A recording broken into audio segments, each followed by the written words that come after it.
తర్వాత పల్స్ యాడర్లో ఏమేమి పార్ట్స్ ఉంటాయో చూసుకుందాం. ట్రిగ్గర్ సోర్స్ ఎందుకు యూజ్ చేసామంటే మనం ఎక్కడెక్కడ పల్స్ కావాలో అక్కడ మనకి స్పైక్ అనేది ఇస్తుంది. పల్స్ మాడ్యులేటర్ స్పైక్ వచ్చిన దగ్గర పల్స్ మాడ్యులేటర్లో negative peak and positive peak అనేది వస్తుంది.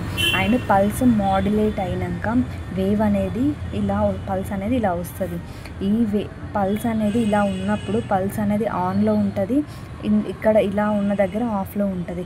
It is act on the negative and positive. Next this input is connected to the output tube.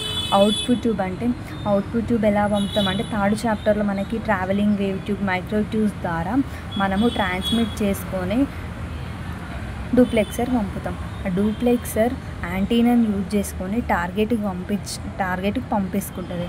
టార్గెట్కి receive చేసుకున్నాక తర్వాత అది రిఫ్లెక్ట్ బ్యాక్ అయ్యి యాంటీనాకి రిఫ్లెక్ట్ బ్యాక్ అండ్ డూప్లెక్సర్కి వెళ్ళి తో of the duplexer it can return back.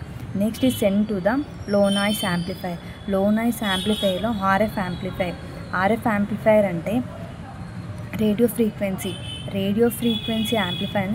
మనకి signal అనేది long నుంచి వస్తుంది. అప్పుడు సిగ్నల్ అనేది ఎక్కువ స్ట్రెంత్ ఉండదు, అది వీక్ అయిపోతుంది. అప్పుడు ఆ సిగ్నల్ని యాంప్లిఫై చేసుకొని మిక్సర్ నుంచి లోకల్ ఆసిలేటర్కి కమాండ్ అయ్యి RF యాంప్లిఫైర్కి పంపుతాం. రేడియో ఫ్రీక్వెన్సీ నుంచి ఇంటర్మీడియట్ ఫ్రీక్వెన్సీ యాంప్లిఫై చేసుకుంటాయి. తర్వాతకి మనకు వచ్చే సిగ్నల్ ఎక్కడి నుంచి వస్తుంది, మాడ్యులేటర్. వచ్చిన సిగ్నల్ని మాడ్యులేటర్ కాకుండా డీమాడ్యులేటర్ చేసుకొని వీడియో యాంప్లిఫైర్ ద్వారా మనం పంపించుకుంటాం సిగ్నల్ని. అప్పుడు అనేది డిస్ప్లే